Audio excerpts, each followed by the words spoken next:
Okay.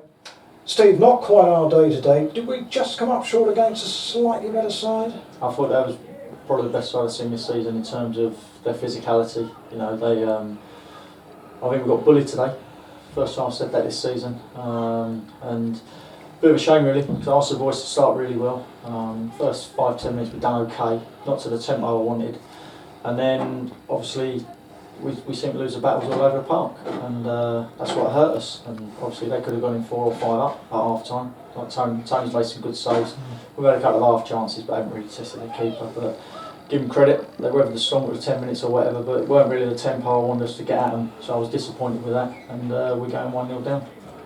Come out really well second half though. Yeah, well, the second half, the tempo I wanted to start with was what we did in the second half. And I said to him in there, you can't switch it on and off, you know. Go to systems. Did I get my system wrong? They had us watch last week, same as Dulwich, and they might have been preparing 4-4-2, but I thought if we go with my 2 midfielders getting on, but they didn't want to get on beyond Nathan Elder, and it was as if I had 3 sitting midfielders there, apart from Parky trying to get on. And I thought Bluey caused their left back problems, which he did all day. So put it down to systems maybe, but if I'd gone 4-4-2, the problems we put with 3 in midfield, it would have hurt us even more with only 2 in there. So, like I say, I'll take some responsibility for that, but the players got to take responsibility for not really battling as well as they could have and standing up for themselves. And like you say, the second half, the tempo we started with was brilliant, you know, and we got ourselves back into it. And then we go and shoot ourselves in the foot, like I've just said to him in there. And Sonny's blaming himself, but I won't have that, because when there's no pressure on the ball, which there wasn't, you've got to drop off and allow your teammates to recover, because they broke from the edge of their box. So you've got to drop off, and he's dropped off and the other 3 have stayed up. And that way it's easy for anybody to play a ball between centre back and full back. And that's exactly what they've done, and it hurt us. And like I say, it's disappointing that they didn't do what I want them to do in that respect, because that's a big part of football. You know, you've got to wait for your teammates to get back and help you. And if you drop off, and then they've got decisions to make. You know, they can keep running at you, but eventually, when they get close enough to go, you can go and close them down. And there's not enough room for them to play balls in between you. Whereas, like I say, 3 out of the 4 stayed up, and even if Sonny had stayed in there, they still would have been able to play the ball through to Higgins, and that hurt me. It disappointed me. That I say hurt me. It disappointed me. That I tell them week after week, I've never played offside in my life. The teams I've played with have never played offside. Yet we want to hold a line to.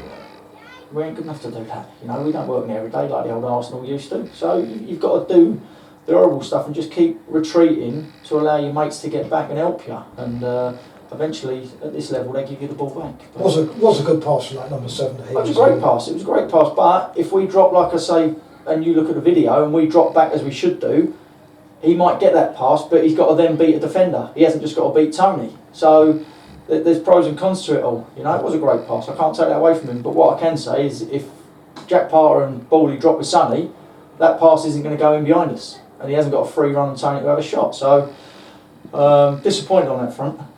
But then at the end we huffed and puffed. Nathan had one offside, I think it was. But what about that? Do you got any view on that? No, I'll wait for Trev's views to have a look at that and see if that was or won't. But it was given offside. But I can't just rely on things like that. You know, they were more professional. You know, in the corner we're going in to tackle them and they're falling over and they're getting free kicks. We're not cute enough for that. You know, I thought Blue was fantastic. The runs off the right hand side, getting in between them and in behind them. If only we could have done that in the first half. But there you go. We haven't been back-to-back defeats yet, but I tell you, they've got a tough game next week against Hampton, who are flying. You know, and I've just said to Glenn, the reporter, that we can go on runs. You know, I wasn't too high when we was doing really well and winning games comfortably, and I ain't going to get 2 down now. You know, so it hurts. It's disappointing, but we've still got 19 games to go. We're in a good position, and I, for one, will be working as hard as I can to keep us in that area. And if we can, all well and good. We're still scoring and we're not conceding many. No, you're not, but you've got to be getting 3 points. You know, I think that's their 7th or 8th win. You know, Hampton have won 7 or 8 on the spin. Leverhead have won 5 or 6. So this team's capable of doing a run like that. And it's just a matter of getting that first one and then building on that, you know. So hopefully we can do that next week. We're playing the two teams that are in excellent form, aren't we? He's started today, and next week. Yeah, no, like I say, it just matters how we approach it, and if they listen to what we tell them, then hopefully they'll be okay. But again, I'm not going to get too downbeat on it, because there's a long way to go, and I'm confident we'll be all right. It's just getting that next win, and if everyone stays with us, the players stay together, the fans stay with us, we get that next win. You know, we're capable of going on a 5, 6, 7 game winning streak like all these other teams done so far. So just a matter of getting that win, and it might look that that's not coming for very soon, but it will do. We'll turn the corner and then we'll push on. And James, how's he? James had a bad back, you know, he little spasm in his back, so he couldn't move freely, so he had to come off. But I thought Charlie Webster went in there, grew into the game. You know, he done very well. First 15 minutes he was a little bit unsure, but he grew into the game like he did at Leatherhead. But I thought he done very well. Yeah. Now I know this video won't go out on the airways until tomorrow, so we've got some good news. Nick Wheeler, I believe, is about to sign a contract that will keep him here till the end of next season. Yeah, that's right. I spoke to Nick. I spoke to numerous other players about next year, because regardless what league we're in, players I want to keep as well. And it's not saying the ones I haven't spoke to aren't going to stay here as well, but it's one of those.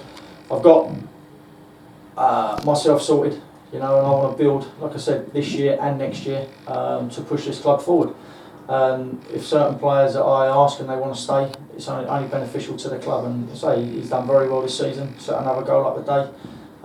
So, like I say, I had a chat with him, had a chat with a few others, and it's just a matter of people saying yes and no. And he's the first one to come back and say yes, so he'll be signing. That's really good news. Thanks very much, Steve. Cheers, Jim. Cheers, bye.